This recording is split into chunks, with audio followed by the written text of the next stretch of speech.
Здравствуйте, мои дорогие любимые! Сегодня с вами на канале Life мы продолжаем цикл однопозиционных видео, раскладов будто бы для вас индивидуальных. Если вы на этот расклад наткнулись, если вы как-то свою интуицию смогли поднапрячь, да, то, соответственно, этот расклад для вас подходит, вы можете его посмотреть. Вот как я обычно делаю. Вот смотрите, сегодня у нас тема, что бы он вам сказал, если бы мог.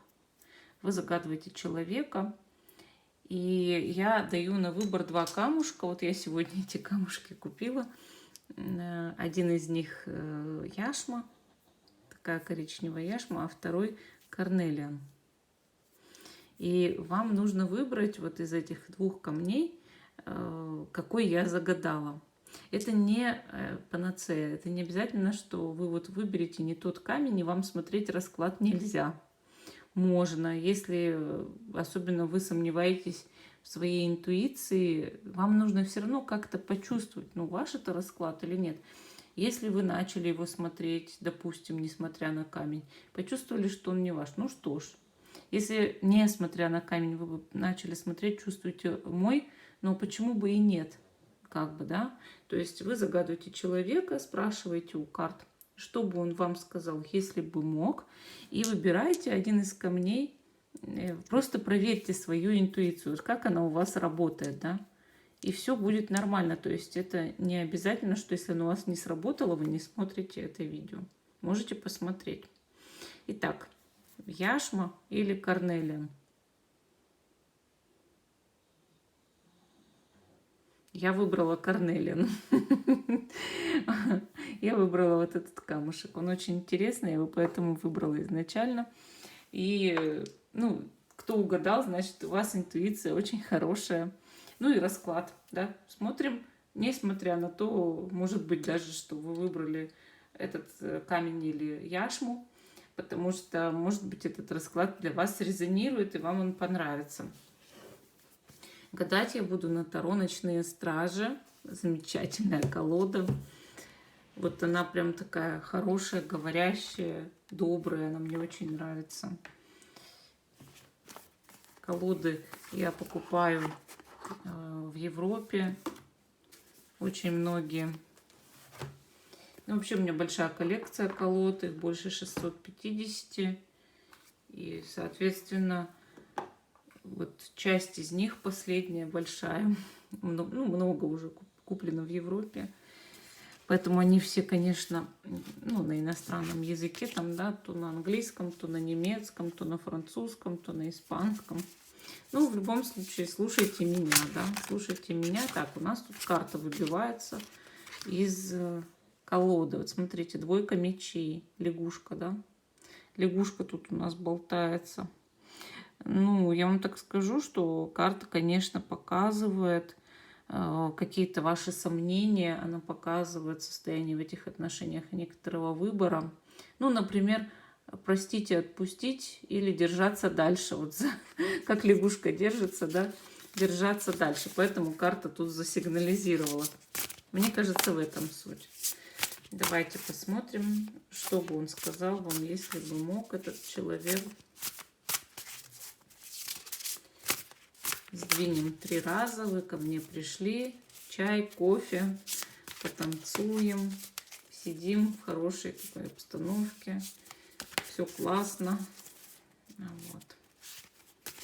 Итак, на дне колоды у нас 6 мечей. Переходное состояние, переходный период. Черепаха у нас куда-то отправилась, куда-то собралась. Может быть, ей нужно где-то там отложить яйца, может быть, ей нужно сделать свои дела. Сам факт, идет переходный период отношений. То есть даже дно колоды об этом говорит. Ваши сомнения, какие-то трансформации, уже хочется избавиться от проблем. И, соответственно, значит, отношения требуют этого. То есть они эти проблемы приносили. Хорошо. Как человек к вам относится?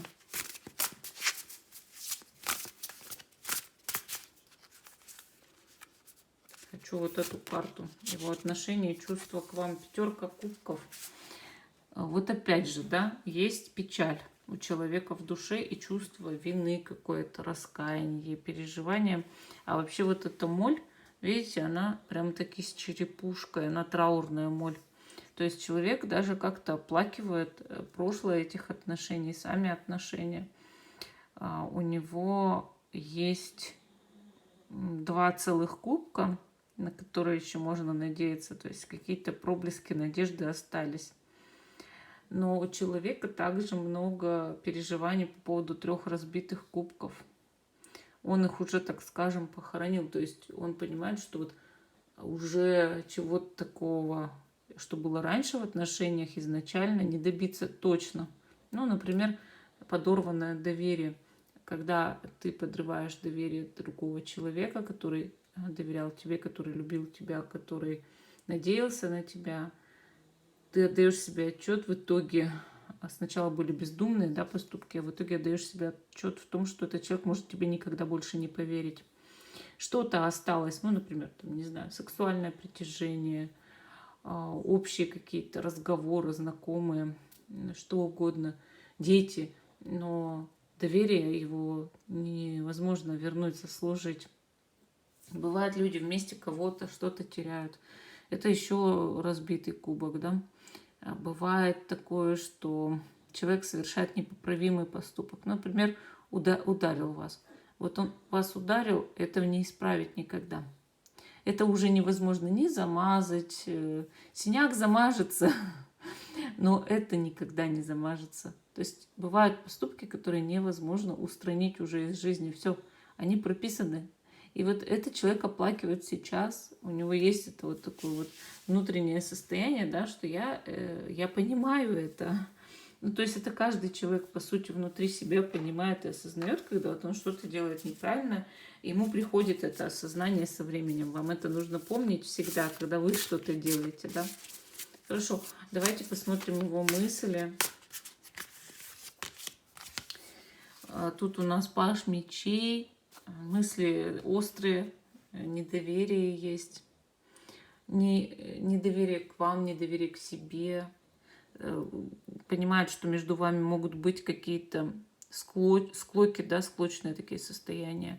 И могут быть просто проблемы, то есть в конфликте, да, конфликт, много конфликтов, каких-то распри, постоянные несовпадения интересов. Он об этом думает, о своем каком-то таком отношении, иногда предвзятом, иногда подозрительном, и понимает, что это круговая порука. Ну, то есть, что вы в это вошли, а выйти невозможно, что очень сложно из этого выйти. Даже вот где-то в душе проблескивает вот эта надежда, да, но человек, его сложно взять и начать вот все иначе. Там, чувствовать доверие, любовь, признание, там, не знаю, благодарность, словно вместо раз и такой переиначился. Это сложно. Причем он даже хочет, может быть, этого, но это сложно. Так, ну давайте посмотрим его действия в ближайшем будущем. Ну вот пока башня. Пока башня, это означает, что человек может что-то переставлять, переворачивать с ног на голову, отказываться от чего-то, менять что-то в жизни и в вашей, и в отношениях, и пытаться, может быть, снести то, что он выстроил негативного в этих отношениях. То есть не обязательно, что он сносит эти отношения, да, что они ломаются. Нет. Тут скорее черное дерево, оно перестало приносить листья, приносить плоды. И ветер, буря, ураган его сломали, потому что оно высохло. Вот в отношениях явно что-то высохло. То, что уже должно сломаться. Вот он это понимает и ломает. Может, оно даже стихийно ломается. То есть его действие – это отказаться от чего-то негативного прошлого, отжившего, и может поменять формат этих отношений. Что бы он вам сказал, вот выразил прям словами, если бы мог, если бы у него язык повернулся, что на самом деле король пентаклей. А вот видите, карта очень хорошая. Вы знаете, тут у нас изображена корова. Вот я не верю даже, что это бык. Может, это и бык, конечно. Что бык, что корова приносят всегда очень много позитивного в жизнь человека. Человек не отдает, правда, в этом отчета и начинает их почему-то есть. Но на самом деле вот это все молоко, вот это все масло, вот этот весь сыр и то, что корова, ну, с каким-то, не знаю, там, благодатным, животрепещущим, райским, просто щедрым отношением к человеку дает ему, да, это все можно использовать и во благо. И это ей не приносит боли. Ну, то есть, когда вы ее подоили, ей не больно, ей хорошо. Вот. У нее есть теленок, он питается, и в то же время она еще дает молоко. Это хорошо.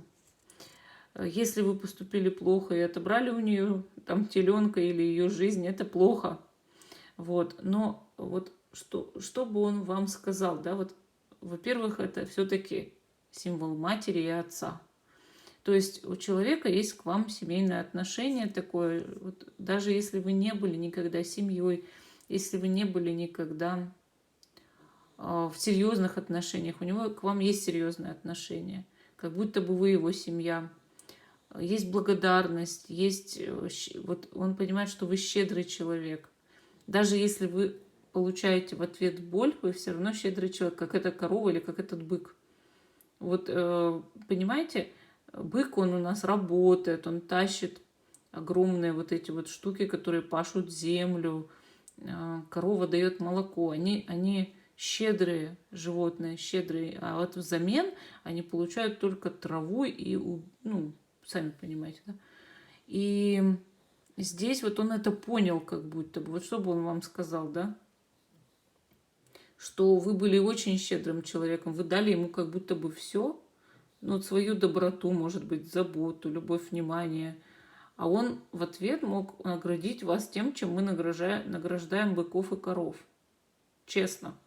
Он это прям понял. Вот здесь суть, я вижу суть этой карты. Вот он бы это вам хотел сказать. Насколько он был неблагодарный, насколько он был плохой человек в этой ситуации. Вот. У людей есть, у некоторых очень низкий уровень развития, что ли, как сказать, душа еще не готова трансформироваться и познать духовный рост, вернее, ну, в физическом теле, вот в этом, да. То есть души, они же в телах перерождается много жизней, получают опыт развития, это как бы игра Бога. И вот так получилось, что многие люди, вот по этой карте Король Пентаклей, да, они еще пока не дозрели духовно. Вот этот человек тоже духовно не дозрел. Вот не дозрел и все. Он как будто бы, ну, не знаю, викинг, варвар, там, кто угодно, кто не понимает, что к нему относятся вот по-доброму, с душой. И вот в какой-то момент он дошел своим каким-то развитием, там, да, вот своим путем до того, что он это что-то начал осознавать. Но это было уже поздно. Поэтому у него есть чувство вины, поэтому у него есть чувство подозрительности. Он знает, что вы его уже можете конкретно забодать, потому что он вел себя вот так. Поэтому он по пажу мечей вот в мыслях держит, да, подозрительность вот эту, недоверчивость. Ну, а кто меня прощать-то будет? Я сам себя простить не могу. А кто меня прощать будет? Именно вот так. Что еще он хотел бы вам сказать, если бы мог? Если бы у него совесть повернулась до той степени, что он еще и бы сказал, да? Рыцарь Пентаклей. Вот мы опять здесь видим Пентакли, мы видим осла, что он был упрямым ослом. Вот он что хотел бы сказать. Но, опять же, мол, я хотя бы старался трудиться. То есть он себя пытался бы оправдать, и я старался, ну, трудиться в жизни. Не то, что на вас трудиться. Может, у вас там не было таких серьезных отношений, чтобы на вас трудиться, да. Но если это семейные отношения, конечно, мол, я и на благо семьи трудился, да. Ну, вообще просто старался что-то работать. Вот как осел, много работать, но в то же время я был всегда упрямым ослом. Да? Так, ну, следующая карта, 8 мечей. Человек хотел бы сказать, что он сидит в яме и смотрит в небо. Сложно сидеть в яме. нужно искать себя, нужно искать возможности выбраться из этой ямы. Над ним кружат 3 совы. Вот посмотрите. 3 совы — это символ мудрости. Ему Вселенная это пытается подсказать, люди пытаются подсказать. Он смотрит из этой ямы наверх, но пока бездействует. Вот он хотел бы вам сказать, что я запутался. Я запутался, я не могу найти себя, я бездействую, и я не знаю, как мне дальше жить. Я недоразвитый, да. Совы мне дают мудрые советы, а я еще пока даже не знаю, как их растолковать и принять. Вы знаете, вот у 8 мечей есть такое состояние, когда ты идешь на абы какую работу, вот просто абы какую, и знаешь, я вот сейчас поработаю немножко, и потом пойду на работу своей мечты. Но ты так, блин, и остаешься на той работе, на которой ты работаешь. А работа мечты где-то все. Ну, вы ее посеяли, да? И вот у него такое состояние. Когда-то я о чем-то мечтал. Я хотел, там, не знаю, стать полицейским, пожарником, космонавтом. А в итоге я стал продавцом, там, бухгалтером, дворником, там, еще кем-то, гопником. Вот и в профессии я в этой застрял, на нелюбимой работе застрял, сторожем, охранником работаю, кем угодно. И нет теперь возможности, потому что прошли годы, нет теперь возможности мне осуществить мою мечту. А что я теперь буду делать? Хорошо, я посижу в яме. То есть вот он это хотел бы вам сказать. Есть ли хоть какая-то надежда? Вот как-то все в раскладе ведет к тому, что у человека, у этого дыра в душе, да, черная. Есть ли хоть какая-то надежда в будущем на его реабилитацию? Вышла карта правосудия, летучая мышь. Это карта кармы. Что посеешь в жизни, то и пожнешь. Вот вам нужно просто решить, по пути вам с этим человеком или нет. Ведь он, как любой мясоед, просто возьмет однажды, убьет корову, потому что захочет ее съесть. Вот вам это надо или нет? Вам нужно просто решить. А ему дается ровно по заслугам. Ровно то по заслугам, что ему положено. Ну вот такой ответ сегодня дали карты. Если вам резонирует, пишите. Если нет, ну значит вы, как говорится, может и камешек выбрали другой. Вот. Всем спасибо, всем пока, до новых встреч.